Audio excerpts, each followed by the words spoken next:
And then with that cream I gave you, John, it'll clear up like immediately. You just have to apply it every 10 minutes, but someone else has to put it there because I'm pretty sure you can't reach that spot yourself. I should have known that when I tried to stop you from making the noises, you would find something worse than just the noises, and you did. This is worse. You know how it says for external use only? That's more of a guideline than a rule. It's more art than science. Anyway, Brett, what's the TYT butt emote? What's that about? Hold on to your butts. Well, what is it? Is it made? I saw that the stream had been active, but is it made? Oh, it's on there.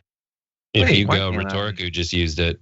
And Poe the frickin' Rican dragon. It's weird. The more we talk about it, the more people are using it, which is weird because I know that our mics are not hot, and I know. Oh my god. Well, I mean, it just must be so popular that it's always being used. Jahan, hey Jahan.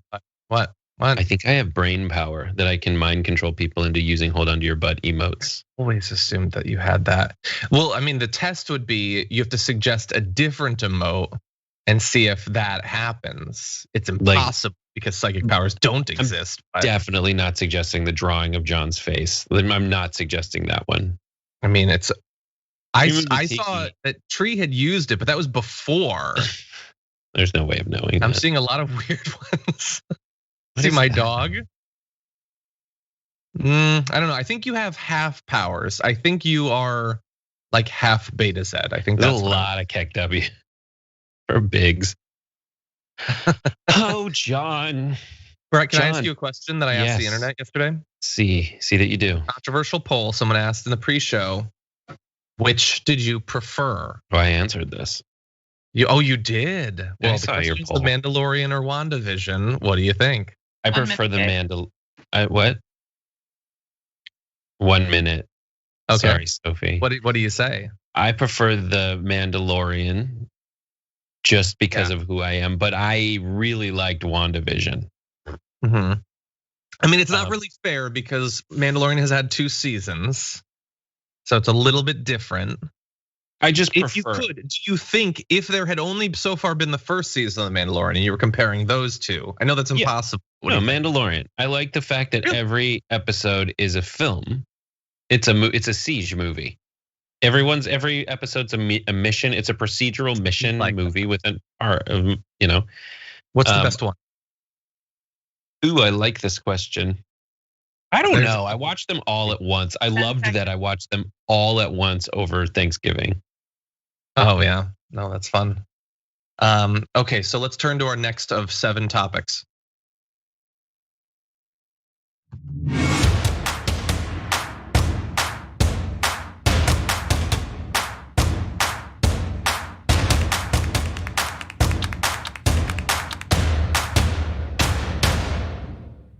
Hello and welcome back to the end of the week here at the Damage Report. I'm John Iadarola and very excited to welcome, as always on Fridays, Brett Erlich. How's it going, Brett? Oh, I'm so happy, John. I forgot to tell you earlier, I'm so happy to be here in the neighborhood. And your show is so great in my mind because it definitely marks that this is the end of the week for me.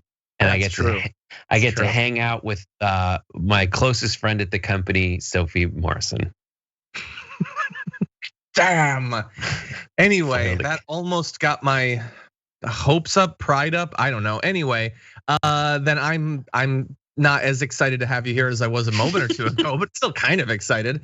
And I'm very excited for Fridays too.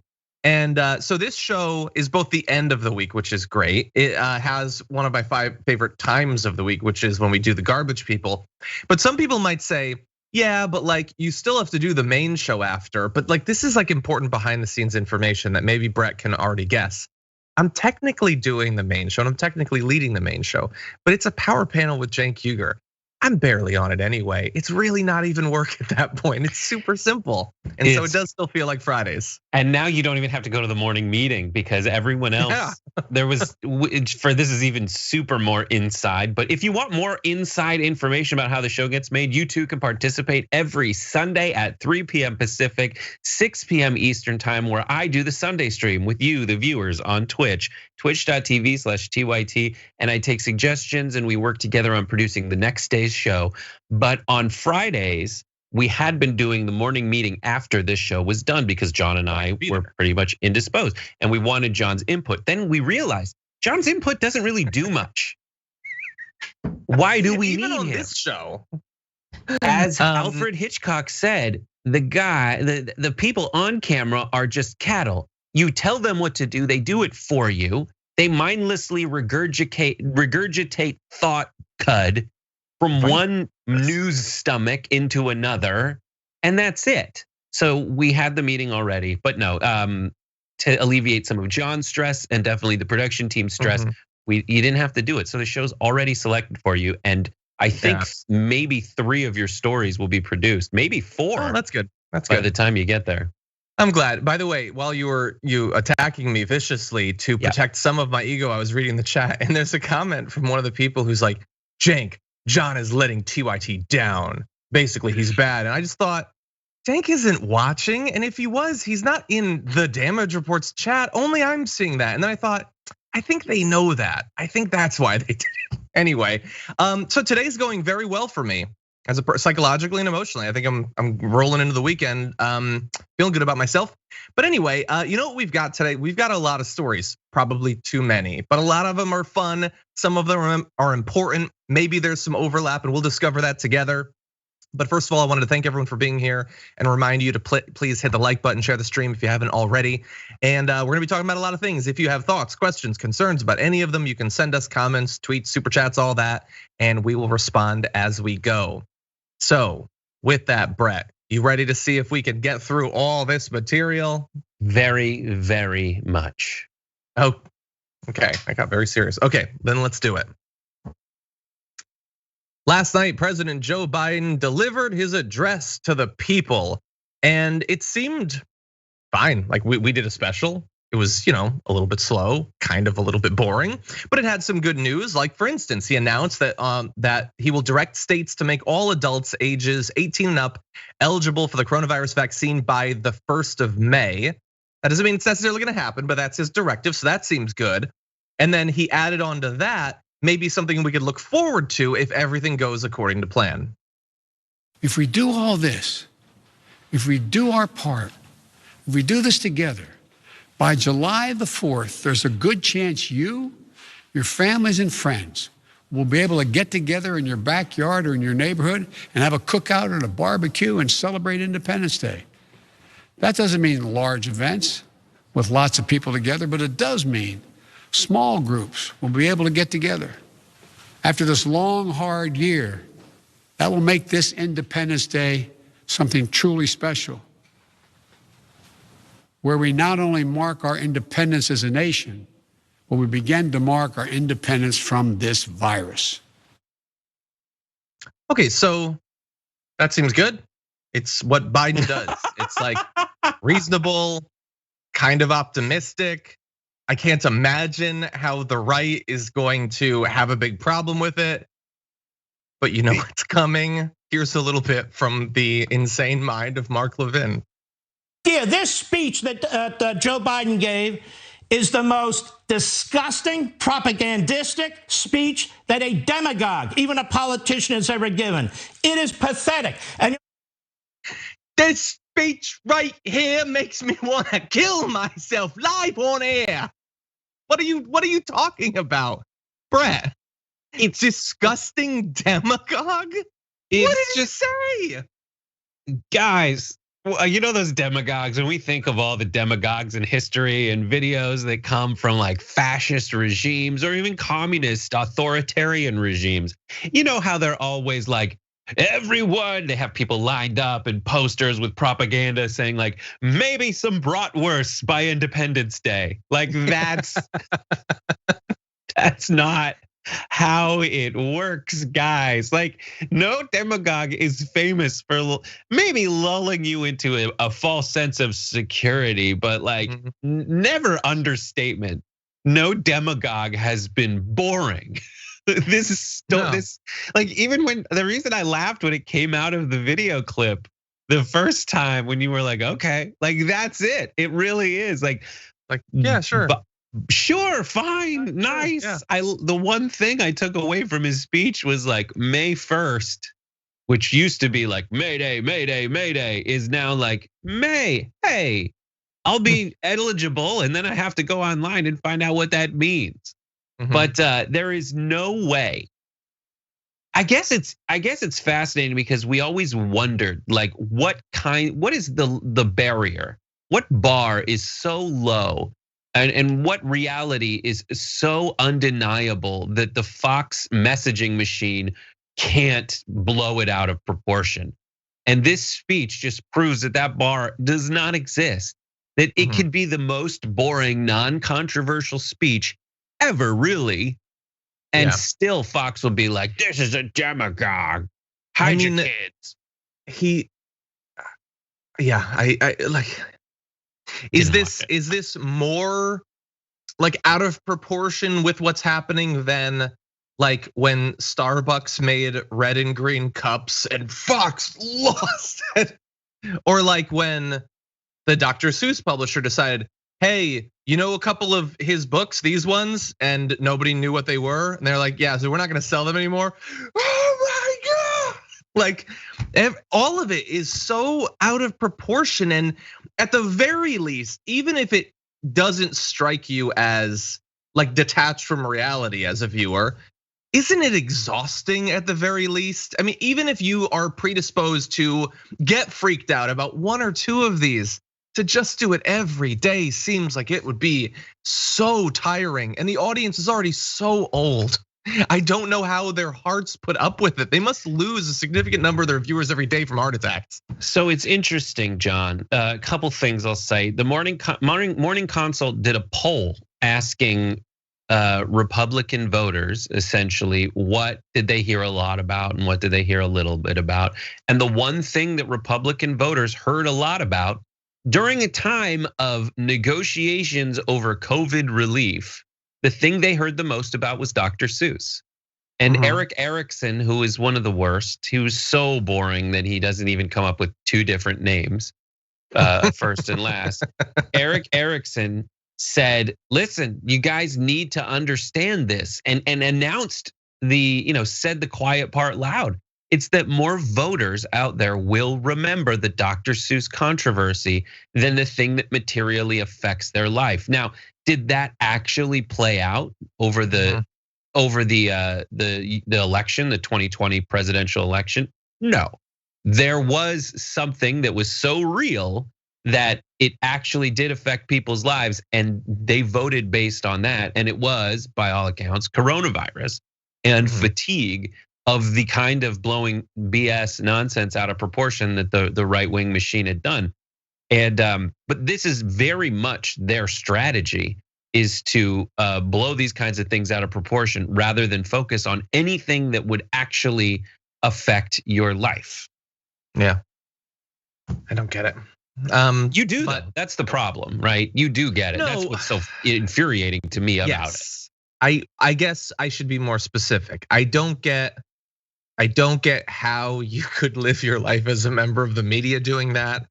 I don't get why it's so effective on so many people. Those are the things I don't get. I get financially why they do it, and I get why, it feels good for the audience to just hate, like the 2-minute hate. Like, and hey, what if you took a 2-minute hate and you stretched it out over 24 hours of news? Like, I get that that's appealing. We know that people like emotional stuff, but I don't know, there's stuff I don't like about it. I don't want it to be true. But I want to take issue with a more specific thing. So look, Fox responded to Biden's speech with sort of just generalized, but then they also made some specific claims. And in particular, the fact that Biden said that by July 4th, we might be able to have small get-togethers, that raised the ire of Laura Ingraham, who tried to make a comparison to something that happened a year ago. Let's see how that went. Well, what were the journalists saying? Their reaction to this pseudoscience? I think it was very moving. I thought it was really important when he talked about that July 4th goal. He is the guy we need right now. July 4th. Yeah. He put that on the calendar as well. So backyard barbecue. Right. People are going to be looking at their calendars now with some hope. If we all do our part by the 4th of July, we might be able to celebrate Independence Day together, which would be incredible. I don't even know who that last person was with the mask. Who was that? Oh, Chris Hayes, okay. Now, how is that based in any science? Now, I seem to remember a different reaction from the press corps who were crucifying Trump for pegging reopening to a holiday last spring. President Trump pushing the country to get up and running by Easter, but top medical experts are warning it is much, much too soon. We're going to have everything lifted by Easter. No. The president saying, I want the whole world to be opened up by Easter. And think about what Bill Gates just said. You do that too early and you're going to be ignoring all the bodies in the corner. Oh my gosh, I hadn't seen that until just then. Now, of course, the truth is the press was acting like the comms department for the DNC last spring. She is like the cringiest of all of them. But my favorite part was Brett hadn't seen that video, so he didn't know what she was gonna compare it to. So Brett, what in real time did you realize? John, it's worse than that. I had seen the video. I had watched it, but even the second time around, it still hits pretty good. Where she's like, she is mad at Biden she's mad at people for comparing. It's so stupid that I still can't wrap my mind around. It's like Biden said, she thinks it's the same thing to say, we should open the economy back up when infections are on the crazy rise. She thinks that's the same as saying, well, we have a vaccine, and if we give everyone the vaccine, it should be better. Yeah. She thinks no, it's that like, opening I think I have right a metaphor. At the beginning of the that's the same. Go ahead. So I think maybe it would be like, oh, so this doctor says you're totally free of cancer and you're all happy. And yet when you found out that last doctor misdiagnosed it as not cancer, you were all mad at him. I think that's similar. But Brett, I know that I say I don't get it, and then you point out that we do. Sure, but a Republican watching that, do they not come to the same conclusion? Well, I mean, to be fair, that was a year ago and there was no vaccine and it was really bad. It's so crazy. It's so crazy. I guess the other metaphor is like the weather report. It's like when there's a hurricane coming and someone's like, everyone doing the weather report is like, there will be a hurricane tomorrow. And Trump's like, we're gonna have all these big outdoor picnics tomorrow. And then another weather person says 2 weeks later, like, okay, the last vestiges of the hurricane have passed. It's okay to go outside. And she's mad that everyone thought the guy who wanted to have the picnics outdoor in a hurricane was a crazy person. It's like, yes, because that is a crazy person thing to do.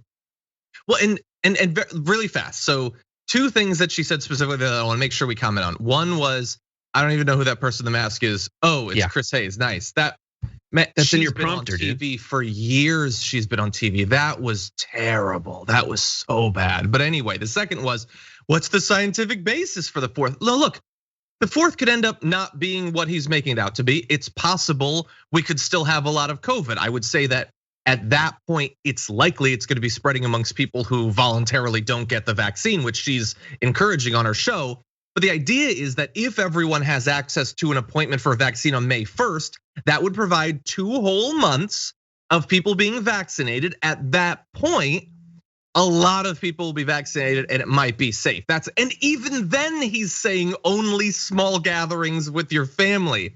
To pretend that he's jumping way ahead of everything, I feel like he's being incredibly cautious. And it's not to say that he's definitely gonna be right, but it's certainly safer than 1 week into lockdown, Trump saying by Easter we'll be good. That is not the same thing. Obviously, it's not the same thing. They're so not hungry over there. Like the capitalists on the right would say that competition really breeds innovation. But the thing is, there's no competition with Fox News. Like for 5 minutes, there was competition over at Newsmax when Trump was pointing it out on social media. But now everything's back to normal. Tucker's back to being #1. Fox News is back on the rise because they all just forgot about Newsmax and have kind of moved on from it. But when you look at Hannity and when you look at Laura Ingraham, it's like there's no drive to really be the best at this. You can see that they're absolutely on autopilot because part of it is that there's no one really challenging them, and because they're really the only game in town. And the other part is they know how ridiculous they're being. The default setting for these guys, as they're essentially doing cold reads of their scripts as the show goes on, you can see that they're not really aware. These aren't their words that they're reading off the teleprompter. Yeah. The only thing that Laura Ingraham knows is the tone to have. And her tone is this dismissive. I can't believe it. Everything is delivered the same damn way. Let me check. Who is that? Oh, that's right. Chris Hayes. She reads on the teleprompter. Those are the lines that are so cringy when you see them in movies because they're so bad. And that's when really good actors are doing it. These news actors suck at it. And I can't believe that their audiences don't pick up on it. Or they do, man. Or they do because like this is the same audience that might be watched. Like soap operas were wildly popular for the longest time. The acting's bad, but it's just some crazy storyline to follow in the middle of the day when there's nothing else to do. Maybe that's it. It's entertainment at this point. Okay. By the way, I am hearing, Brett, that you are now represented in the YouTube chat with a Brett emote. For some reason, my emotes aren't working, so I can't see it. But if people could spam the chat with that, then I would be able to see it. And that would be sweet. We have a little bit more on COVID, Brett. We're going to turn to in just a moment. But before we get to that, I did want to read just a couple of quick comments in the audience and thank, for instance, Darren Cohen, Heather, and Eric for becoming tier 1 members on YouTube. Thank you very much for that. Yeah, it's the red-faced Brett. Wait, I thought we already had the red-faced Brett. Is there a new one? There's a new one where I'm. Okay, I'm about to see happy half hour Brett, drunkle Brett. Oh, nice. Okay, let's see. Robert Erickson says, "Hey John, can't wait to see what you have for us today. Didn't get to see Biden's speech. Heard it was very self-serving. Love the show. Love your work. Keep it up. And can I claim Dragon Bob O? You can. I felt it was like exactly what I would have predicted that he would have said. I didn't, Brett. I mean, what did you think as you were watching it? Like, were you at all surprised by basically anything in the speech? Biden's speech. It was nice. Yeah. The only thing it was a lower third. That's like the one takeaway is May 1st. You will all be eligible. And the other takeaway was that it just feels nice to have someone stand there and tell me what's going on. Yeah. In a way where I believe it. Like before it was all about taking credit and all this BS. This was about like, here is where we're at. And being able to take credit for things that you actually did. Like now we have more vaccines. I had set benchmarks that we have exceeded. Yeah. So that's great. And he didn't do it in a way where people, and to a certain extent, like when the fact that Trump was always BSing us, it always turned into this feeling where you don't believe anything, even if he incidentally ended up saying something true. With Biden, we can identify the things that I'm pretty sure he is disingenuous about, like the timeline for accomplishing certain platform goals. But in terms of having someone who's in government who knows how to actually make things like this happen, it's going well. It's going well, and I can believe it, and it feels good. The reaction is just like it's just it's obviously Fox has always been insane and out of touch with reality, and they make their viewers more like that. But it's just nothing has any relationship to anything that's happening anymore. Like right. When we do TYT later, everyone will get to see like the cool way that they made it interactive with Tucker Carlson when they were streaming the speech. Yeah, everybody check that out. They had like the little Japanese TV inset reaction box, but like, why would you do that when Tucker Carlson only has one face? I know. Well, he was trying, like you could see him moving like the levers on his facial muscles, like trying to be more emotive. But like, you need to practice that stuff. You need to exercise that while you're doing your interviews. You can't just the whole time. So bad. Anyway, we got a million things. So really fast, couple super chats, then we got to jump back in because we got so much news. Sorry, I teased that. Anyway, John Meadowhall says, I need to know if Brett received his beer stein yet. So well, I think, well, what? I got a text message yesterday from John, and I was like, oh my God, what happened? This is a very weird time. It's like right before his show goes on. He's like, dude, there's still something on your desk at the office. So I will go get it. I am extraordinarily excited about it. And I may ask my wife to go scoop it up. Oh no, it's in the opposite direction of where she's going. But I will go get it this weekend because I'm very excited about what's inside it. Good. And similar, DJ Homokinetic says, hey John, there's a package with rather large, life-size, and very adorable content coming your way. Should be there by the end of the day. Maybe do an unboxing video. Anyway, all the best from Austria. I don't know what that means, but I'm a little bit worried. It's not a dog. You didn't send a dog in a box, did you? Technically, everything in life is life-sized, so.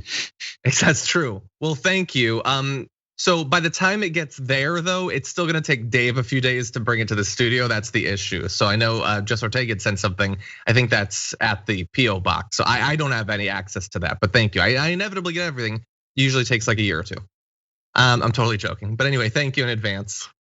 Okay, Jade says my boyfriend and I are getting the J&J today. Can I be Jade Dragon, please? You can. And glad that you're getting that.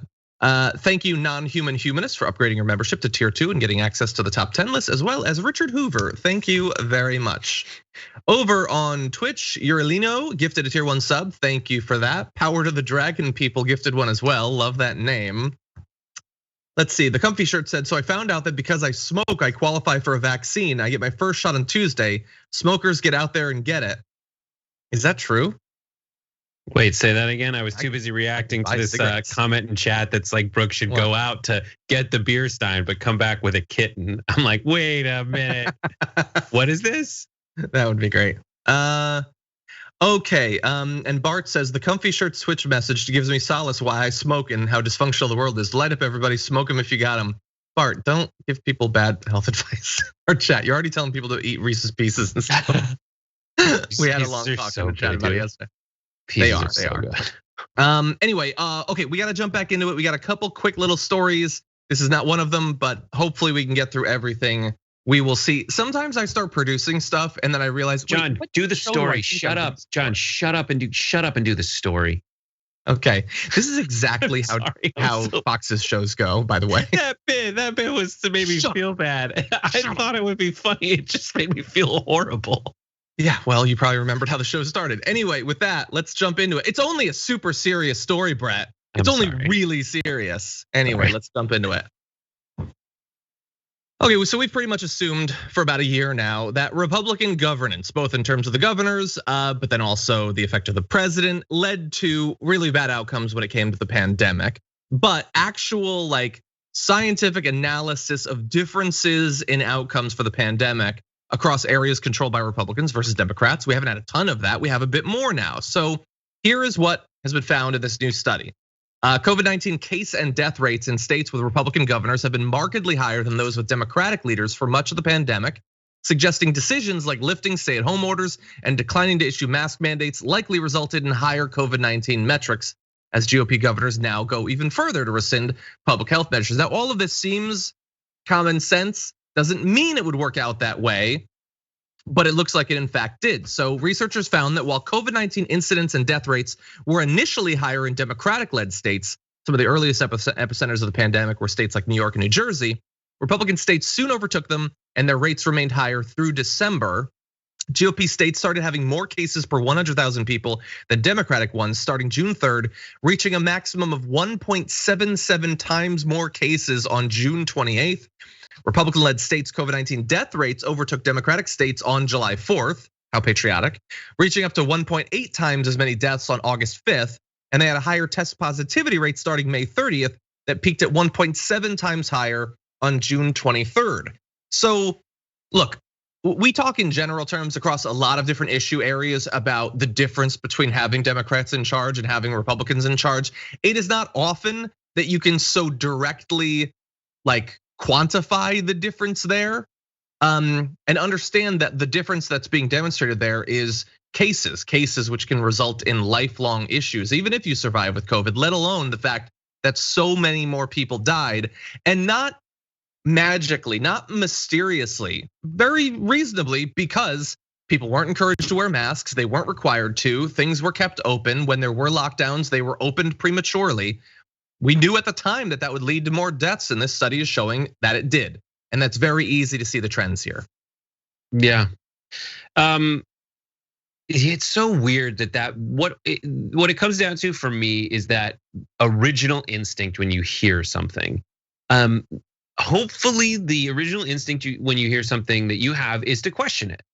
But the other thing I hope is that what you use to question the information being given to you is based in reality.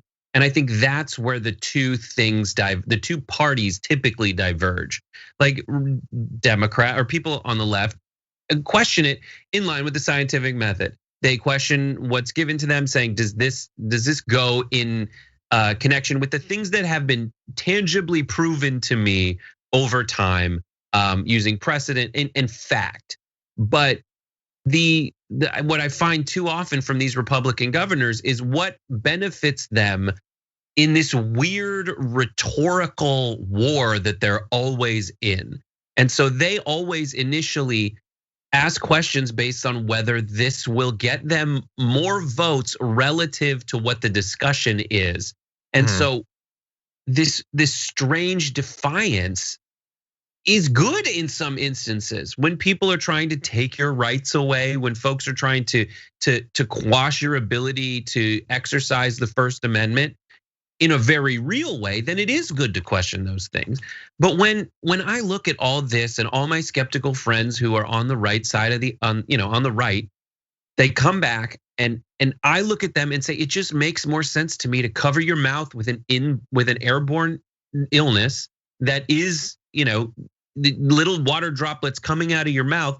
I feel like we should cover that.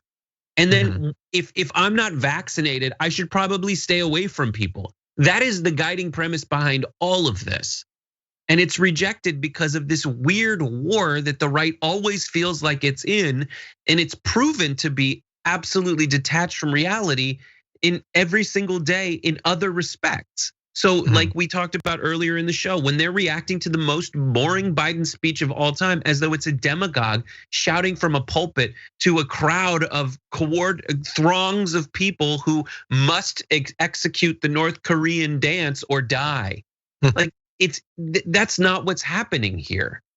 And that's what's so frustrating about it to me. But I think you're totally right. It is this always at war with everyone mode. It's like Littlefinger, but for an entire political ideology.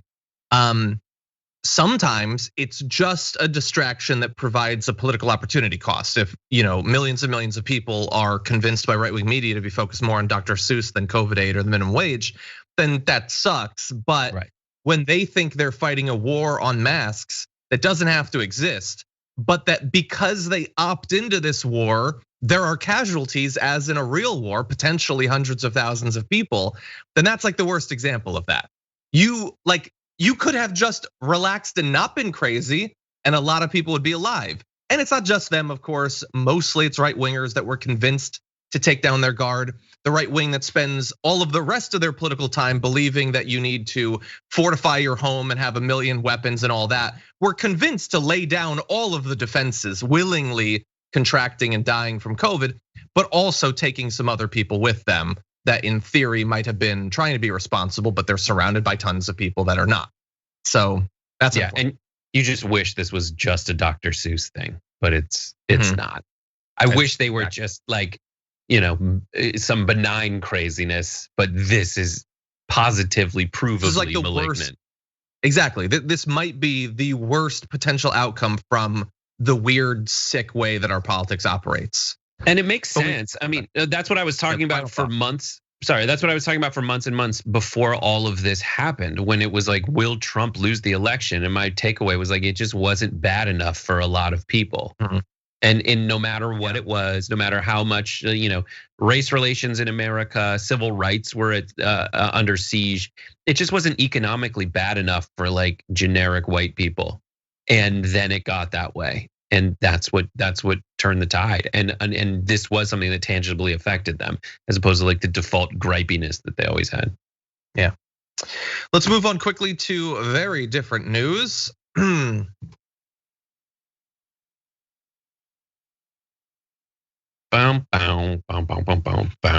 We're just gonna do it. There we go. Yeah. No, because then it'll come in like 2 seconds later. It's like, it happens. Anyway, throughout this week, Governor Cuomo has faced additional allegations, bringing the number of women who have alleged sexual harassment or sexual assault up to at least 6, depending on when you're watching this. And as a result of this, New York State lawmakers have now opened an impeachment inquiry into Governor Cuomo. They had a 3-hour emergency meeting.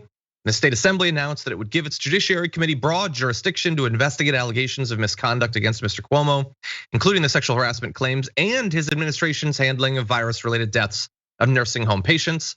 The decision sets the stage for what could be the state's first impeachment effort in more than a century. In addition to that, you have the announcement of 59 Democrats in the state legislature, almost 40% of the party's members in the assembly and the Senate, signing onto a statement demanding that he immediately resign. So, way faster than this impeachment procedure could potentially produce. And in addition to that, you then have New York Congress people weighing in, with Representative Alexandria Ocasio-Cortez tweeting, after 2 accounts of sexual assault, 4 accounts of harassment, the Attorney General's investigation finding the governor's admin hid nursing home data from the legislature and the public, we agree with the 55+ members of the New York State legislature that the governor must resign. That was AOC and Congressman Bowman. But very soon after that, 11 of 19 Democratic House reps from New York were calling for him to resign, including, by the way, Jerry Nadler, the most senior of all of them. And so this has been snowballing and accelerating quite a bit. He is believed that in some scheduled call that he's having later on today, it will not be to resign, that he will continue to fight this. But Brett, what do you think about how fast the Democratic Party, or at least an increasing chunk of it, is moving against the governor? The whole part about undercounting nursing home deaths is a giant freaking scandal, standing on its own. And then people are hearing about these like sexual assault allegations, going like, I don't know, the Me Too movement, there was a cloud following it where you had very real advancements made. And then there's some people still wondering like, I remember being mad at these 5 people, but I don't remember any of what the accounts were. Was Aziz Ansari like evil, or was that the one where I was like not guilty? I don't remember. If that's the lens, I'm not making any judgments on any of that, but if that's even the lens by which you are judging the Andrew Cuomo resignation issue, and then you remember that he and his office undercounted, and because of their failure, nursing home deaths, I feel like it's not out of the question for a bunch of representatives from that state to say, enough's enough, man. That's it. You did this thing. And what are the brakes on that from actually happening? There's this darlingness that the media has for Cuomo. He was the one who, when this was all going down and they needed a good guy and a bad guy, Trump was the bad guy, something I disagree with, or something I agree with. He was the bad guy, but they had Cuomo as that dude. They'd just be like, here's what a leader does. And he would say ventilators, ventilators, ventilators for 3 hours. And it was like, now I feel good about what the guy down the street is saying about us. And now that's all up in the air. And I feel like when it comes down to it, the big revelation that a bunch of people had before, but that I had this week, is that when you're looking at tribalism, how do you identify tribalism versus people who are just like really principled? And it's hypocrisy.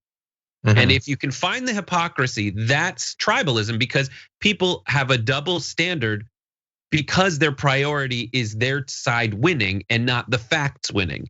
And in this situation, if you're just dragging your feet because there's a D next to his name, then your hypocrisy reveals your tribalism.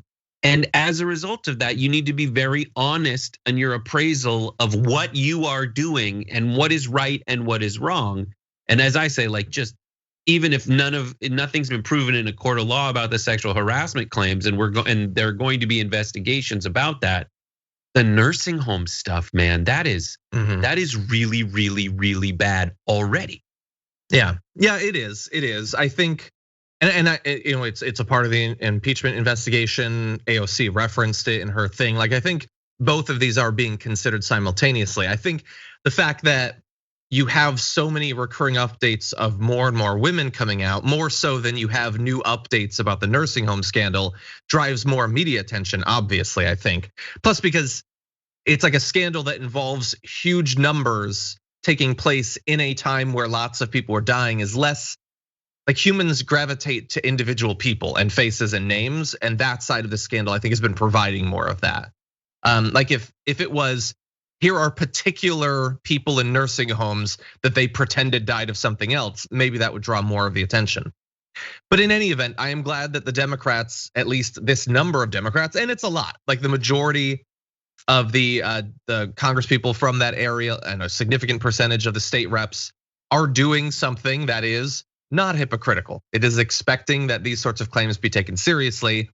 And still, in general, I think that both parties are generally loath to take this seriously when taking it seriously could result in some sort of political hindrance to them.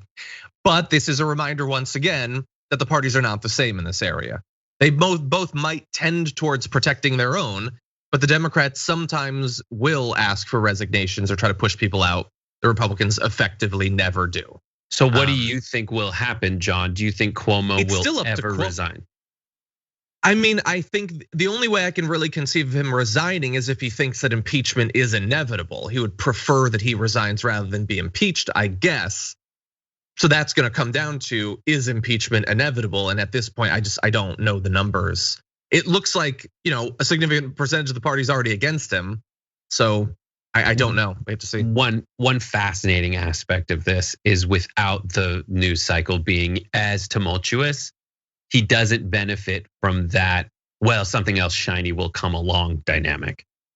That's true. Maybe if Trump was still around, that would be better for him.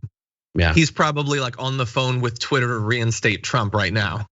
I don't think he'll resign unless, impeachment is happening. And I think that's something we've learned recently, that a Democrat is learning that Republicans were hoping they could get away with for a long time, which is, well, you guys can be upset, but you'll have to wait until the next election to really tell me what's what.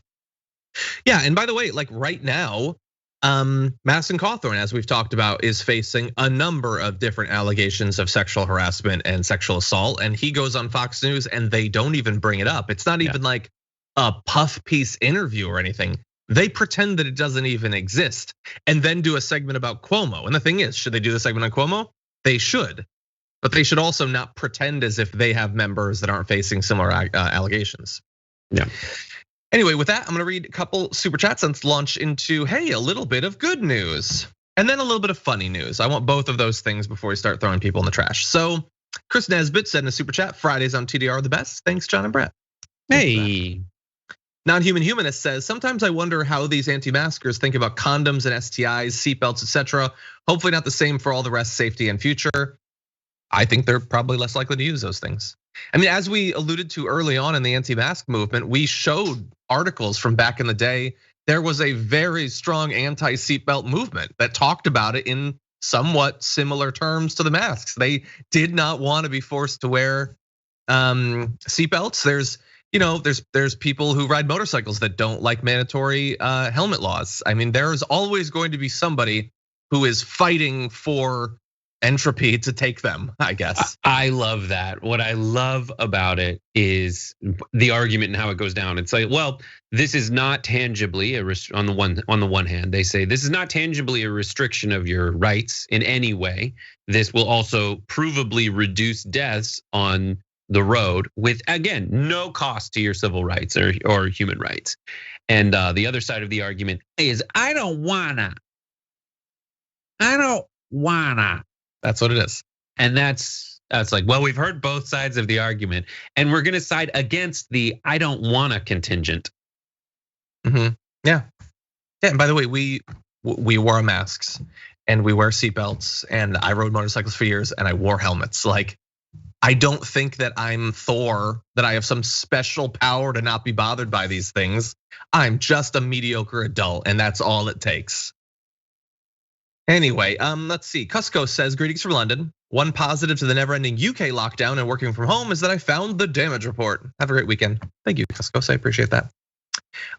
Dave says, hey, Tucker, love you to meet my sister, Commodore Ross, mother, highest ranking woman, highest ranking Maori and deputy chief of New Zealand Navy. Sounds awesome. Thank you for letting us know that. Let's see. Okay, Joe Schmo says Cuomo should resign just to make New York State Republicans have to justify impeaching him after he left office. That's funny. I don't think that he would see that as a justifiable deal there. Over on Twitch, Social Justice NJ, subscribe for 7 months. Says my favorite part of Fridays are watching you guys after a busy day. Thank you for the show. Thank you. Mother effing Woman Dragon gifted tier 1 sub. Thank you for that. By the way, Brett, yesterday we had someone resubscribe for the 13th month. Is that crazy? Oh my God. You could have gestated an elephant by then. Is that how long it is? I feel like a giraffe. Probably. Honestly, it's like 21 months for a, I guess I could Google that. But thank you for carrying whatever ungodly creature you could have carried to term. Why are they ungodly? And finally, Weena Jensen says, after 8 weeks on the sofa with a fractured leg, I've become addicted to TDR. Please wish me well, and I will faint with joy. Well, thankfully, if you do faint, you're on the sofa, so that's good. 22 months, wow. Anyway, the thank giraffe you for watching. The giraffe is 13 to 15 months. Why? Are necks particularly complicated? Oh my God, you know what would be terrible about, it's 13 to 15 months for a giraffe, which that it's a 2-month window. How mad would you be? You're like, it's 13 months, get it out of me. But you could have 60 more days of like, weird pickle cravings and discomfort. I'm not sure that all of that is how it works for giraffes, but maybe. Is how it works for giraffes. Have you ever seen a giraffe getting born? It's like getting thrown off a 2nd-story balcony. Yeah, that's true. Yeah, it's kind of rough. Like squat or something. At least like do like a bit of a cinema or something. Try to close the gap a bit. They don't. The babies tuck and roll. Like they literally tuck and roll. You know why? Because those particular ones you've seen are the 15th month babies and the mothers hate them. Yeah. Get out. Anyway, with that, we've still got some more news. Let's do, oh yeah, I see Sophie, okay. Jeez, you guys don't see what I see in this Skype window. It's aggressive and I don't like it. Anyway. Yeah, you do. I don't mind. Anyway, Biden still does not have a full cabinet, but it is slightly fuller than it was before because the Senate has now confirmed his pick for Secretary of the Interior, Representative Deb Haaland of New Mexico, on Thursday with all Democrats and 4 Republicans voting to advance her confirmation, which will be on Monday. Haaland's confirmation comes a day after the Senate confirmed Michael Regan of the Environmental Protection Agency. There were some great responses to that. It's been, hard fought since it's taken literally months to push this through. Representative Alexandria Ocasio-Cortez says this is a big deal, historic appointment, a visionary Native woman in charge of federal lands, unequivocally progressive, Green New Deal champion, exquisitely experienced. Sister, you're gonna do such a great job. I'm so proud of you and the movement. And I love that it is both heroic and she has the experience. So you can get 4 Republicans after all of this time. What are you supposed to do? Who are you supposed to put up? They can put up a Republican and they get 7 at this point, Brett. I think that's a good test. Would they ever vote for it? So you got people that have been approved in the last few weeks, few days really. Haaland and Merrick Garland. I can't tell if it was support or not support, but essentially he voted yes. And some people are like, what a just little flick in the eye from Mitch McConnell to finally vote yes on Merrick Garland. But in this situation, it is good because the direction that it had been going was the wrong direction. And this is someone who very overtly is saying, I will value the lands themselves over the capitalistic interests that seek to take their resources away at any and all costs. We'll see what gets reversed. There was the Bears Ears Monument that was privatized and oilized and all kinds of strip mine rights and whatnot. But essentially, it is good to see someone who gives a damn about the interior in charge of it. Exactly. Yeah. Yeah, and in particular, there's a variety of people that in theory Joe Biden could have put forward that would have been, like easily on day one better than any of the Republicans who over the last 4 years seem exclusively chosen because their resume says that they will directly go against the stated goal of these federal bureaucracies. But she's actually pretty good on the actual issues too. And to the extent that in that position, she can push for things like the Green New Deal, which she's a supporter for. She says she's going to move climate change priorities, tribal consultation, and a green economic recovery forward. Like, this is not just, hey, he got a person. It's a good person. And there have been a few of those. More of them have been like, for instance, as you said, Merrick Garland getting confirmed. And like, I kind of like it a little bit as sort of political karma, but it's one of those that I don't know, maybe it's just me. I like people on Twitter were like freaking out, like, yeah, it took 4 years, but we got Garland, and I just can't take part in that. Like, I don't. Sure, it's good, but I can't be like, yes, finally stick it in their face. I don't know. I like the Mitch McConnell part in particular because he was so singularly instrumental in stopping Merrick Garland from getting on the Supreme Court. But it's not like I wanted Merrick Garland on the Supreme Court because I'm such a fanboy of Merrick Garland. Just would have preferred him over, Gorsuch, for instance. Yeah, I'm with you. Anyway, but good news. What do you know? And Marcia Fudge and and Merrick Garland and a number of others are getting confirmed. Personally, I mostly checked out of the confirmations after Pete Buttigieg. That was everything I wanted in a confirmation. I already got it. I don't need anything else. Dude, it was so good. It was so good. It's like, I just want to make transportation fun again. And it's like, yes, when I am driving cool again. When I am driving across a crumbling interstate, fearful that I will fall into the Mississippi River, one thing I'm really wondering is my transportation secretary making this cool again? Oh, this bridge seems rickety. Cool. Nifty. We're gonna paint them. We're gonna put lightning bolts instead of lane lines. That's how cool it'll be. I don't know what that means to make it cool again. I just hope it ends with him like on a unicycle or something, or a penny farthing, like something retro, And when I think cool, I think Pete Buttigiig. What? But they do. The people who write those headlines do. He's young after all. Yeah, anyway. Young. Sometimes when I'm putting together an outfit, I opt against double pleated pants and go with a single pleated pant. That's what we're looking for in America. Is this Luke Wilson? Because he has that. Wilson. He has a little mouth thing. He's like, that's what we're talking about here in America. Kind of. You're like 25% Buttigieg, 75% Luke W. I think. I'm buying time by wondering. I wonder, can you take your underpants off when you're on the? I don't know. It's a Zoolander reference. One hand. Come on. That's Luke Wilson. Come on. We gotta get through more stories, Luke. Okay, let's do this last one. This is important news that people need to know about. Okay. How am I supposed to do the news now after that? Anyway. Marjorie Greene did not enter Congress with a lot of like knowledge or experience or curiosity about the world. And that's been demonstrated pretty consistently. Like last month when she said this, I'm a regular person and I wanted to take my regular person, normal, everyday American values, which is we love our country. That got way too country. Anyway, we believe our hard-earned tax dollars should just go for America, not for what? China, Russia, the Middle East, Guam, whatever, wherever, which is a weird thing to say about individual countries, entire regions of the world, and territories of the United States, which you should know because you've already been a congresswoman for like more than a month at that point. You've probably talked with their representative in the House of Representatives, but still thinks it's a foreign whatever, wherever.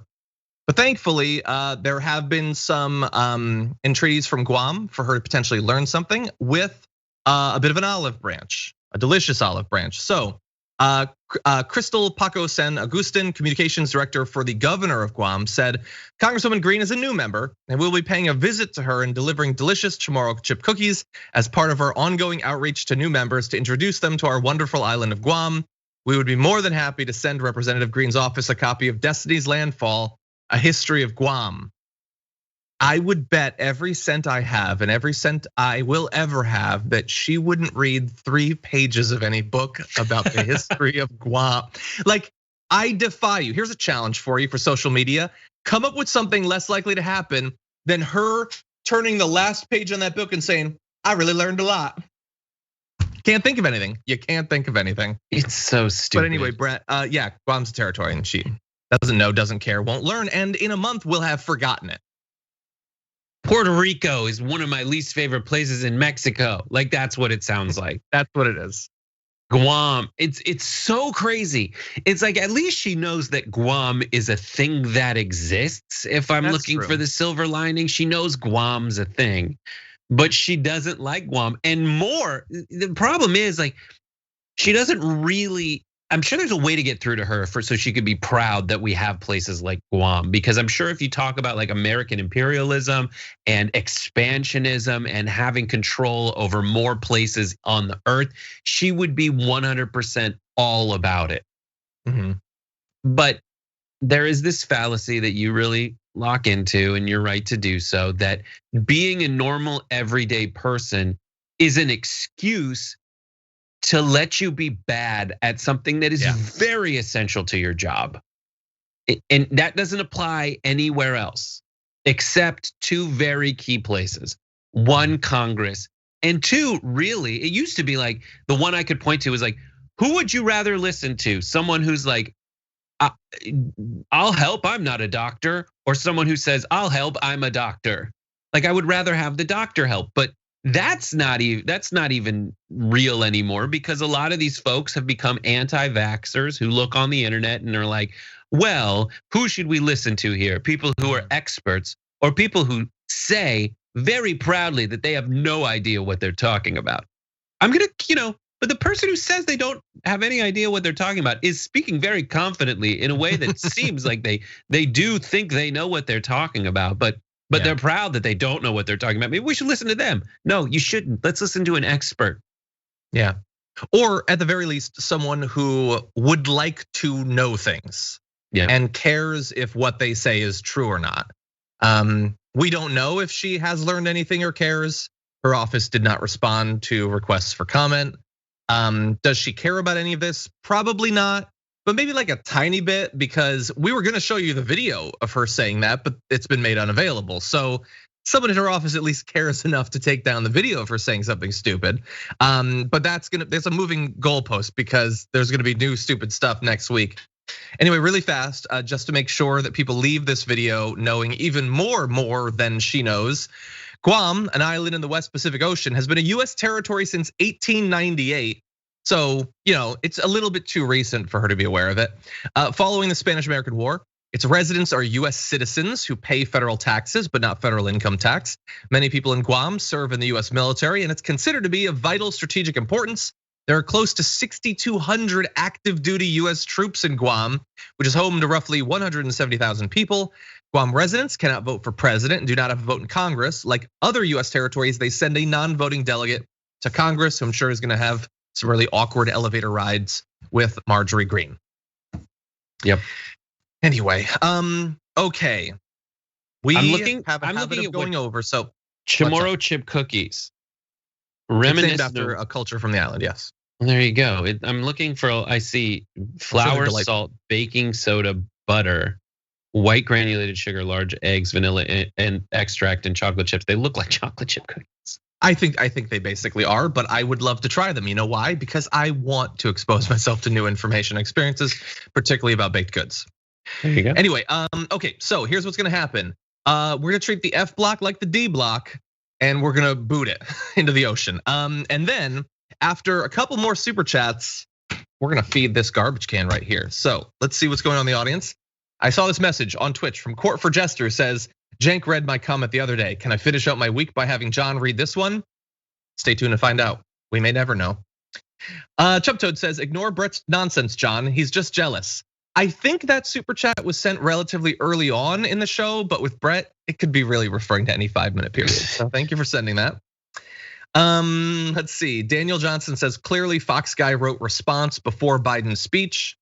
Yeah, basically. If he's talking about Mark Levin, but like Sean Hannity said, he did one section where he was like, I have to admit, he must have prepped a bunch because he didn't mangle it. He didn't make any mistakes. But then he still went on with what he would have said had there been mistakes, which is this guy's senile and he's losing it. So the commentary has no relationship to what actually happened. It either was formally written, and for most of them it is because they read off a teleprompter. Certainly their commentary, their thoughts are not actually affected by what's going on. Yep. Tucker Carlson's face was barely affected by what was going on. Anyway, Lazy Peon says, Monday is named after the moon, Wednesday is named after Odin, and Friday is named after Frigg. Did this go into consideration when picking host days? Hey, Brett. That's funny, I don't know. You do the Norse math on that, Brett. I don't know. Odin. That's because JR is the god of war, I assume. Thursdays. Let's have Brett go first this time, okay? So you can prep for that. Let's see. Roger Harris says, Melon and Dragon here. Much love to you, John, as well as Brett. By the way, what's up with the headphones covering up Brett's cute ears? Fix it. Oh, I'll tell you why. I should learn. This doesn't even work. This is like my vestigial appendix. Thank you first of all. Cute ears comment. I'll take it. I do feel like Lando's buddy, who's like, I forget his name. Someone will say it immediately. LP. I almost it's like a number. know. It's a computer name. Yeah. It's like 4 characters. Anyway, yeah, no, enough about his ears. Okay, it's enough. They're gorgeous. They are pretty cute. Look at these detached. No, they're either. You can't be cute and gorgeous. That doesn't make sense. You got to choose a lane. I'm the perfect combination of sexy and cute. It's from Crazy Stupid Love, which we watch probably almost as often as we watch Devil Wears Prada around here. I've actually seen that once now. Who says that line? Who? The perfect combination of sexy and cute? Yeah. Well, it's Steve Carell's character's message to his wife, but he accidentally says it. He confesses that to Marissa Tomei, who thinks that's about her, and then she says it back later at the. And not to spoil this recent movie with you, but it's fantastic. It causes quite a bit of a misunderstanding. It does. Oh no! I wonder if they'll be able to get past it. Anyway, TDB, thank you for becoming a tier 1 member. Really appreciate that. The Progressive Defender over on Twitch gifted a tier 1 sub. Thank you so much. And Firestarter Dragon Joe with quite a name, subscribed for the 5th month. Very awesome. Thank you for that. Okay, we are running low on time, so we're gonna launch into this thing. Let's do this. It's the end of the week, and so it's time to take out the trash.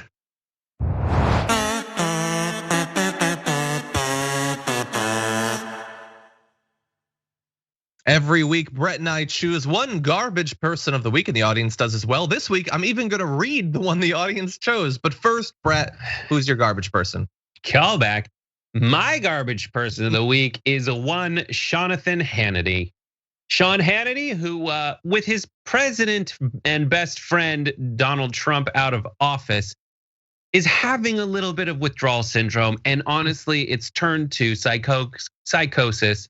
As in the wake of Joe Biden's speech about all people in America being eligible for COVID vaccination by May 1st, it seems like Hannity really needs to make it all about Trump in this horrible, cringeworthy video.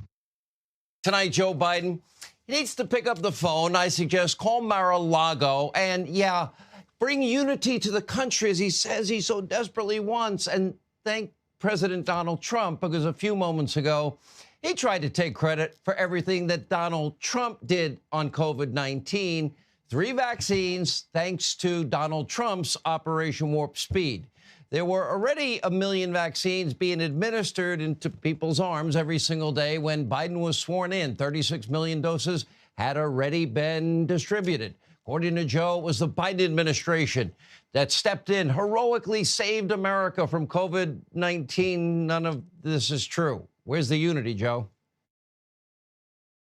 Ugh. Where's the unity, Joe? Well, it's weird because he's accidentally admitting, even if it's Donald Trump's doing, he's accidentally admitting that things are going well. That's my favorite part about it. Yeah, that is true. Yeah, it's because he can't thank deny him for everything. that. That's awesome. Yeah. And it's just so frustrating. That goes on for 8 minutes. And it is another one of those examples of Sean Hannity not really knowing what's in the prompter, not really caring, understanding that for the next 4 years, he's got it pretty much set what he's gonna do, which is little crap like this, where if things are going well, he's gonna either pretend that it's not going well or say that it's Donald Trump's doing. And if he wants to get mad at that, he's being hypocritical anyway, because all of the economic benefits that Trump inherited, Hannity was immediately saying that they were Donald Trump's doing and not Obama's. So the hypocrisy reveals the tribalism, reveals the inability to really own up and do his job, which as a host of a news show should be to communicate reality, but instead it's to deliver this warped version of reality that is, it's almost like they're on some kind of shroom hallucinatory trip. But since those kinds of drugs are too expensive given our current medical system, he's just gonna give them that fun fantasy trip that they so desperately want. Yeah. And look, it's not like we've given some hypothetical credit to Trump. We did yesterday, where yes, did they put some money towards some of these vaccines? Yes. But for instance, when Trump comes out with that press release yesterday, that's like it would have been 5 years without this, or maybe never. When we're already giving people vaccines that weren't even a part of the program, well, then you lose me. You don't get the credit that even in theory you should deserve, I guess, if you're claiming that you alone were responsible for all of it, when, as we pointed out yesterday, literally any president would have put money into producing vaccines. That has nothing to do with Trump whatsoever. Yeah. And it's like the one standout thing that he did do is the thing literally everyone would do. That like, if it was Greg Gutfeld, he would have put money into vaccines. You don't get any credit for that. That's a bar that's so low, it's buried in the center of the earth. And as proven, yeah, and we can prove that when Biden does something equally as intuitive as providing aid to people in the midst of a crisis, Hannity is in lockstep with all of the reality-denying Republicans who say this is a bad idea. It's and look, the only idea. And let's be consistent about the transitions between presidents. Do you give credit for things that happened before? Do you give the new guy a pass for bad things leading into it? Is Hannity, what I'm saying is Hannity communicating a general stance that should apply to many things, or is he talking just about this? He wants to pretend that he is making some sort of generic like idea of what his values are. But he's not going to, for instance, give Biden a bit of a pass on the economy maybe being rough for the first couple quarters because of the absolute devastation that happened before he was president. He's not gonna do that. And also, he's gonna pretend that things are what they were not. Are things going really smoothly now? Yes, they seem to. Had some vaccines been done by the time Biden got inaugurated? Yes, but that doesn't mean that everything was peaches and cream. We had huge supply chain issues. The initial huge amounts of vaccinations that were being done started to fall because the DPA had not been invoked, which Biden then did. Not to mention the fact that Trump effectively said, we're gonna send the vaccine out, but we're not gonna tell you anything about how to do it, which led to some successes in some states and other states having huge issues in actually getting it into people's arms. Biden helped to institute actual guidance for how the vaccination should be done. So it is not just Biden came in and I guess we can keep doing what we were doing. These are all issues that we were talking about at the time that he's now pretending never happened. But it's a good garbage person for that reason. So good choice there. Thanks. Okay. John. My garbage person of the week. I swear I didn't want to be my garbage person. I really did try. My producers can attest to I looked for others, but this was unfortunately the biggest garbage person. So my garbage person is Tucker Carlson, shown here exaggerating. Put it in the trash. Why is he a garbage person? So good. Thank you. For every reason for me having to talk about him, he's a garbage person. But all this week, he is, you know what, we're in like, supposed to be a month that shows appreciation to women. And he has decided, no, I'm gonna do the exact opposite of that. So literally every day has been some high profile attack against women in different parts of American society. And then it came to the military. And so he did 2 whole shows attacking women in the military and pretending that they make a mockery of our military, that they're gonna result in China invading us because we have women in the military. Here's what's gonna happen though. I'm not showing you the video. I can't take it. I don't wanna hear his voice. I don't wanna see his face. I've already reached my limit this week. So I'm just gonna show you this headline. He was attacked after the first show by military leaders for mocking pregnant service members, which, like, I get that in theory, it seems like his show is being produced like how Family Guy said The Simpsons was, that they just, like pull a couple of things out or whatever and mash them up. The idea that Tucker Carlson would spend his program mocking to his millions of viewers active duty pregnant service members seems insane. If you want to see specifically what he said, you can go see it. I'm not going to show it to you. What I will show you though is the response from a number of those women who are very much not mockeries of our military. They are our military. And so here's Heather Treagle, who said, I've had 2 children while serving in the Army, deployed to 2 combat zones, advised commanders at home and in war, and graduated from the Naval War College. I can assure you my presence does not make a mockery of the military. If you're looking for a mockery, look in the mirror, which is good. I like that. Stephanie said, I'm pregnant in all of these photos and also won the 2 highest awards in my field as a company commander, the DoD Award for Maintenance Excellence and the Combat Repair Team of the Year. I've had 2 children on active duty, STFU, Tucker Carlson, which is always the only message that needs to be delivered to him. Let's see. Oh yeah, that was South Park attacking Family Guy, actually not the other way around. Anyway, LTG Ted Martin says, contrary to what you may be hearing, this woman and thousands of women like her are not making a mockery of the military. You wish your daughter was as awesome as mine, so back off, and attached a photo of his daughter who does look both awesome and badass. Like, I know that he doesn't care. And by the way, when the military stood up for female service members, including pregnant service members, he then did a second show where he said, they've declared war on my program. Literally the same week as he spent 2 shows saying women who talk about being harassed are lying to make themselves victim. He's now saying the US military has declared war on him because they stood up for their warriors. They didn't even mention him. They subtweeted him to some extent, but they didn't even mention him. And I'm just so sick of the entire thing, especially that, Brett, I know how successful it is. His audience, which is probably like 98% men, are gonna love this. They love the idea that they can reliably turn on this program and see one woman or another or a whole group of women being mocked, and they get to laugh at them and condescend to them. And he's gonna be fine. He's gonna make even more money after this. It's just the whole thing is just disgusting. I just hate every bit of it. I'm so thankful that at least it's Friday as I'm talking about this. Maybe he's so bored and depressed that he is looking around saying to himself, what can I do? What third rail of Republican talking points can I get closest to peeing on without getting electrocuted? And so he's like, well, I know I can attack women. I know I can always already attack women, but what about women in the military? Can I form, just as a challenge to myself, because I am so bored and I hate this dynamic so much. I'm like a writer on Lost in season 5, where I'm like, I'm just tired of coming up with ridiculous mysteries. Like, at what point how close can I get to making fun of the military, and in what way could I get away with it? And this is his latest attempt.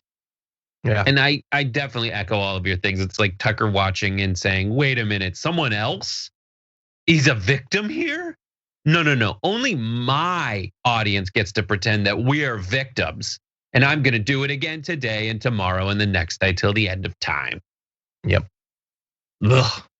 Anyway, you know what? I'm very happy though to have something to transition to. So perhaps as a strike back against the fact that I forgot to read this last week, 43,000 of you voted in this garbage poll. which is amazing. But can I just quickly mention, there's something, I'll be super fast. There's something weird going on with the YouTube algorithm where like it's not sending out our videos to anyone. And so like views are way down. 43,000 people voted in this poll. So frustrating, the internet. Anyway, so you're there, so thank you. I don't know what the algorithm is doing. So anyway, thank you to the huge number of you who voted. And let's see who our garbage people are this week. Coming in at number 5 this week with 5% of the vote, Ben Shapiro for questioning Meghan Markle's accounts of racism. Coming in at number 4 with 10% of the vote, you have Piers Morgan for throwing a fit over Harry and Meghan's interview. So 2 related to that interview, but not super highly ranked. Coming in at number 3 with 16% of the vote, Kristen Sinema for having so much fun denying Americans money. Really, that was number 3? Number 2 with 31% of the vote, you have Republicans for watering down the COVID bill and then not voting.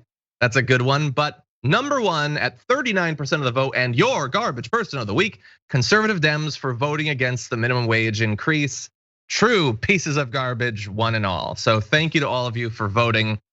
You very accurately chose the garbage people of the week. Later on the show, on the Young Turks today, John and company will be discussing Pramila Jayapal, who said that Biden does promise her that there will be a fight for a $15 an hour minimum wage increase. Do you buy it? Or do you have even enough money at less than $15 an hour to buy it at all? Or maybe you can't buy it. Some kind of layaway program. Who knows? Anyway, that should be fun. But before then, Brett, thank you as always. What can people expect in Common Room tonight? Common Room tonight is myself, Nick Marzak, who wrote the music. He, is a music producer and an amazingly talented musician. We got a couple of really talented musicians. Nick also, has produced music on American Dad, and he produced the music for the, As the White House Turns intro. We also have Yasmin Khan is going to be back on the show, and Adriana Vega will be on today. So it'll be a lot of fun. That sounds like a great panel, Brett. Thank you for everything you did, minus a few of the things you did. Yeah, makes sense. Pretty standard. Anyway, thank you everybody for watching, not only today, but throughout the week. Hopefully you'll join us on the first hour of the Young Turks, as we were just talking about. We'll be there. We always have fun on the Power Panel, and I hope to see you there. Until then, though, stay safe out there, stay sane out there, and we'll see you soon.